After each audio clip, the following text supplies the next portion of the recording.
NDPS కేసులు ఒక అధ్యయనంలో భాగంగా ఈరోజు విశాఖపట్నం సెంట్రల్ ప్రిజన్కి రావడం జరిగింది. ప్రత్యేకంగా ఇక్కడ కన్విక్టెడ్ క్రిమినల్స్తోని ఇంటరాక్ట్ అవ్వడం జరిగింది. ప్రధానంగా చాలా ఎక్కువ మంది ఎవరైతే కన్విక్ట్స్ ఉన్నారో వాళ్ళలోని ఎన్డీపీఎస్ చట్టం మీద పూర్తి అవగాహన లేకపోవడం వల్ల దానివల్ల కూడా చాలామంది ఈ కేసుల్లోని ఇరుక్కుంటున్నారు మాకు తెలిసింది. సుమారుగా మనకి ఇక్కడ 1008 మంది మొత్తం ఎన్డీపీఎస్ కేసుల్లోని ప్రిజన్లో ఉన్నారు. సుమారుగా 1800 మంది మొత్తం టోటల్ వ్యక్తులు ప్రిజన్లో ఉంటే అంటే ఎక్కువ మంది ఎన్డీపీఎస్ కేసుల్లో ఉన్నారు. దీని మీద మరింత మేము కాన్సన్ట్రేషన్ చేయబోతున్నాం. ప్రధానంగా మేము ఇక్కడి నుంచి మేము నేర్చుకున్న విషయాలు ఏంటంటే ఇంకా కొంతమంది మార్పు చెందారు. భవిష్యత్తులో వాళ్ళు వీటి వల్ల వచ్చే నష్టాలు 10 మందికి చెప్పాలని వాళ్ళ ఆలోచనతో ఉన్నారు. అది మన చాలా మంచి పరిణామం. అది మేము అందరికి కూడా విజ్ఞప్తి చేసేది, ఈ గంజాయి అన్నది చాలా ప్రమాదకరమైంది. దయచేసి గంజాయిని ముట్టుకోవద్దు. ఈ గంజాయికి సంబంధించిన వ్యాపారులు ఎవరైనా మీకు కలిసినా 1972కి మీరు సమాచారం ఇవ్వండి. ఈగల్ వ్యవస్థ ఉంది. ప్రస్తుతం మనకి ఆంధ్రప్రదేశ్లోని ఒక వివిధ ప్రభుత్వ శాఖల సమన్వయంతో ఏఎస్ఆర్ జిల్లాలోని పూర్తిగా మనం పంటని ధ్వంసం చేయడం జరిగింది. కల్టివేషన్ పూర్తిగా జీరో చేయడం జరిగింది. 2024లో 46 లక్షల మొక్కలు ఇస్తే ఇంకా ఆల్టర్నేటివ్ క్రాప్స్. ఈ సంవత్సరం ప్రభుత్వం 2 కోట్ల మొక్కలు పంపిణీ చేయడానికి నిశ్చయించుకుంది. గత సంవత్సరంలో సుమారుగా 10,256 ఎకరాలకి సంబంధించిన సపోర్ట్ చేస్తానికి ఈ సంవత్సరం సుమారుగా టార్గెట్ 35,000 ఎకరాలకి ఇవ్వాలని, 25,000 మంది ఫార్మర్స్ని మార్చాలని ఉద్దేశం పెట్టుకుంది. పెద్ద ఎత్తున డ్రోన్ సర్వేలెన్సు, అదేవిధంగా ఎడ్రిన్ శాటిలైట్స్, వివిధ రకాల coordinate search operations, awareness camps, వీటి ద్వారా పూర్తి స్థాయిలో ఏఎస్ఆర్ జిల్లాలోని మనం గంజాయి సాగును పూర్తిగా అరికట్టడం జరిగింది. ప్రస్తుతం మనకి వచ్చిన గంజాయి అంతా కూడా సుమారుగా మనకి ఒరిస్సా నుంచి మనకి దిగుమతి అవుతుంది. దాని మీద మేము పూర్తి దృష్టి పెడుతున్నాం. సుమారుగా 81 చెక్ పోస్టులు, అంతర్రాష్ట్ర చెక్ పోస్టులు అన్నీ కూడా పటిష్టం చేయడం. ఇటీవల కాలంలో మనం పట్టుకున్న కేసులన్నింటిలో కూడా అవే కేసులు ఎక్కువ మనకి నమోదవుతున్నాయి. వాటి ద్వారా కూడా మనం ఆపడానికి ప్రయత్నిస్తున్నాం. అదేవిధంగా ఇప్పుడు మేము ఈ విజిట్ తర్వాత ప్రధానంగా మేము నేర్చుకున్నది, ఎవరైతే ఒక్కసారి ఈ కేసులో పట్టుబడి జైలుకి వస్తున్నారో మళ్ళీ బయటికి వెళ్ళి అటువంటి కార్యక్రమాలు చేయకుండా అతను ఆపాల్సిన పరిస్థితి చాలా ఉంది. 2 కేసుల్లో 3 కేసుల్లోని వచ్చిన వ్యక్తులు ఖచ్చితంగా వాళ్ళు పూర్తికాలం జైలు శిక్ష అనుభవించే అవకాశం ఉంటుంది. వాళ్ళందరినీ కూడా మనం కౌన్సిలింగ్ ద్వారా, సస్పెక్ట్ షీట్స్ ఓపెన్ చేయడం ద్వారా, మానిటరింగ్ ద్వారా చేయబోతున్నాం. ఇప్పటికే మనం రాష్ట్ర వ్యాప్తంగా 4,700 సస్పెక్ట్ షీట్స్ని మనం పెట్టడం జరిగింది. భవిష్యత్తులో మరిన్ని మనం ఇవన్నీ కూడా స్ట్రీమ్లైన్ చేసి ఎవరైతే బయట ఉన్నారో అంతకుముందు కేసుల్లో వాళ్ళ మీద నిఘా పెంచడం కోసం కూడా పూర్తిగా మేము ముమ్మరంగా ప్రయత్నాలు చేస్తాం. అదేవిధంగా ఈగలు వచ్చిన తర్వాత ఒక ఇంపాక్ట్ ఆపరేషన్స్ రాష్ట్ర వ్యాప్తంగా మనం ప్రత్యేకమైన ఆపరేషన్స్ మొదలుపెట్టాం. దాంట్లో ఒకటి ఆపరేషన్ గరుడ.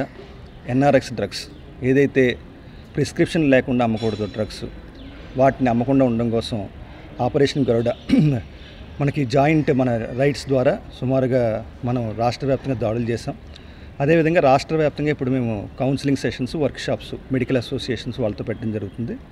అదేవిధంగా ఆపరేషన్ ఈగల్ ట్రైన్స్ మీద, ఒరిస్సా బౌండ్ ట్రైన్స్ మీద విస్తృతంగా తనిఖీలు జరుగుతున్నాయి. సుమారుగా అది రెగ్యులర్గా ప్రతి వారం కూడా ఒక చోట తనిఖీలు జరుగుతున్నాయి. ఈ మధ్యకాలంలో మేము గంజాయి చాక్లెట్స్ కూడా పట్టుకున్నాం.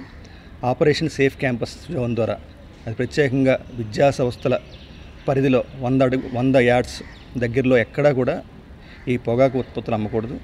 దాని మీద ప్రత్యేకంగా మేము 25,000 పైనే కేసులు నమోదు చేయడం జరిగింది. పొగాకు ఉత్పత్తులు జరగకూడని సుమారుగా 40 లక్షల రూపాయల దాకా ఫైన్ వేయడం జరిగింది. ఈ పోలీస్ అదేవిధంగా ఈగల్ ఎన్ఫోర్స్మెంట్ వర్క్ వల్ల ఎక్కడా కూడా 25,000 మేము ఎక్కడైతే మేము షాపులు తనిఖీ చేసామో ఎక్కడా కూడా గంజాయి ఇతర ఉత్పత్తులు మనకు పట్టుబడలేదు. కేవలం పొగాకు ఉత్పత్తులు మాత్రమే మనకు పట్టుబడ్డాయి. ఎన్ఫోర్స్మెంట్ వర్క్ చాలా కఠినంగా జరుగుతుంది. అదేవిధంగా స్మగ్లర్స్ అందరికి కూడా హెచ్చరిక జారీ చేస్తున్నాం. మీ ఆస్తులు కూడా జప్తు అయిపోతున్నాయి. మనకిప్పుడు ఎన్డీపీఎస్ చట్టం చాలా కఠినంగా అమలు చేస్తున్నాం. స్మగ్లర్స్ ప్రత్యేకంగా ఇటీవల కాలంలో మేము సుమారుగా ఒక 55 మందిని ఐడెంటిఫై చేసాం రాష్ట్ర వ్యాప్తంగా. వాళ్ళ ఆస్తులు ఏమున్నాయి అవన్నీ కూడా పరిశీలన చేస్తున్నాం. భవిష్యత్తులో వాళ్ళ ఆస్తులు కూడా జప్తు అయిపోతాయి. అదేవిధంగా పిట్ ఎన్డీపీఎస్ చట్టం, పిట్ ఎన్డీపీఎస్ అంటే prevention of illicit trafficking in narcotic drugs and psychotropic substances act 1985. ఈ యాక్ట్ ప్రకారం కూడా మేము ప్రత్యేకంగా దీని మీద కసరత్తు చేస్తున్నాం. ఎవరైతే వాళ్ళ పద్ధతి మార్చుకోరో, వాళ్ళు ఖచ్చితంగా ఇంకా ఆ గంజాయి డ్రగ్స్లోనే వాళ్ళు ఉంటారు. వాళ్ళందరినీ మేము ఐడెంటిఫై చేస్తున్నాం. సుమారుగా ఇప్పటికీ ఒక 180 దాకా ప్రపోజల్స్ మేము రాష్ట్ర వ్యాప్తంగా గుర్తించడం జరిగింది. మార్పు చెందిన వాళ్ళు ఖచ్చితంగా ఈ యాక్ట్ ప్రకారం వాళ్ళు ప్రివెంటివ్ డిటెన్షన్లోకి వెళ్ళిపోయే అవకాశం ఉంటుంది. మేము అందరికీ విజ్ఞప్తి చేస్తున్నాం. ఈ గంజాయి డ్రగ్స్ వల్ల సమాజం అంతర్గతంగా నాశనమయ్యే అవకాశం ఉంటుంది. కాబట్టి మీరందరూ కూడా సహకరించండి. 1972 కాల్ చేయండి. అదేవిధంగా భవిష్యత్తులోని ఎక్కడైతే రిపీటెడ్ అఫెండర్స్ ఉంటారో ఆ పోలీస్ స్టేషన్ పరిధిలో కూడా రీవిజిట్ ప్రోగ్రామ్స్ కూడా పెద్ద ఎత్తున చేయబోతున్నాం. అదేవిధంగా ఆపరేషన్ మనకి ఈగల్ ద్వారా ఇంకో ఆపరేషన్ కూడా ఈ మధ్యకాలంలో మేము స్టార్ట్ చేస్తున్నాం. ఆపరేషన్ హాట్స్పాట్స్ అంటే సుమారుగా మన రాష్ట్రంలో గత కొన్ని సంవత్సరాలుగా ఉన్న ఎనాలిసిస్ ప్రకారం 850 ప్లేసుల దాకా మేము గుర్తించడం జరిగింది. ఈ ప్లేసుల్ని మేము ప్రత్యేకంగా విజిట్ చేయడం, ఆ ప్లేస్లో జరుగుతున్న యాక్టివిటీస్ని పరిశీలించడం, అక్కడ దగ్గరలో ఎవరైతే కన్జ్యూమర్స్ ఉన్నారో, ఎవరైతే ఈ డ్రగ్ అఫెండర్స్ ఉన్నారో వాళ్ళందరి మీద నిఘా పెట్టడం, వాళ్ళ ఇంటికి కూడా విజిట్ చేసి వాళ్ళకి పిట్ NDPS, ఫైనాన్షియల్ ఇన్వెస్టిగేషను, ఈ చట్టం గురించి వాళ్ళకి చెప్పడం, ఖచ్చితంగా వాళ్ళని ఆపాల్సిన పరిస్థితి ఉంది. వాళ్ళని ఖచ్చితంగా మేము భవిష్యత్తులో ఆపపోతున్నాం. భవిష్యత్తులో ఇంకా విస్తృతంగా డ్రగ్స్ వద్దు బ్రో అనే కార్యక్రమం కూడా ముందుకు తీసుకెళ్తున్నాం. ఈగల్ క్లబ్స్ ద్వారా సుమారుగా మన రాష్ట్రంలో 40,000 విద్యా సంస్థల్లో ఈగల్ క్లబ్స్ ప్రారంభమైనాయి. ఎక్కడా కూడా విద్యా సంస్థల దగ్గరలోకి ఈ డ్రగ్స్ కానీ, గంజా కానీ, ఈ పొగాకు ఉత్పత్తులు కూడా రాకూడదని చెప్పి పెద్ద ఉద్దేశంతో డ్రగ్స్ వద్దు బ్రో కార్యక్రమం చేస్తున్నాం. భవిష్యత్తులో ఈ కార్యక్రమం ఇంకా ముందుకు తీసుకెళ్ళబోతున్నాం. ప్రజల సహకారంతో మేము ఈగల్ పెట్టినప్పుడు కూడా అందరికీ చెప్పాం. ప్రతి తల్లి కూడా మనకి ఈగల్కి అంబాసిడరే. ప్రతి తల్లి కూడా మీ ఇంటిని పరిశీలించుకోండి. మీ ప్రాంతంలోకి కానీ, మీ ఇంటిలోకి కానీ గంజాయి ప్రవేశించిందంటే తక్షణం ఫోన్ తీసుకోండి. 1972కి సమాచారం అందించండి. ఈ ఉద్యమంలో, ఎందుకంటే ఇది మన అందరూ కలిసి చేయాల్సిన ఉద్యమం, 5 కోట్ల మంది కూడా దీంట్లో పాల్గొవాలి. అందరూ కలిసి ఈ ఉద్యమంలో పాల్గొనాలని ప్రత్యేకంగా విజ్ఞప్తి చేస్తాం.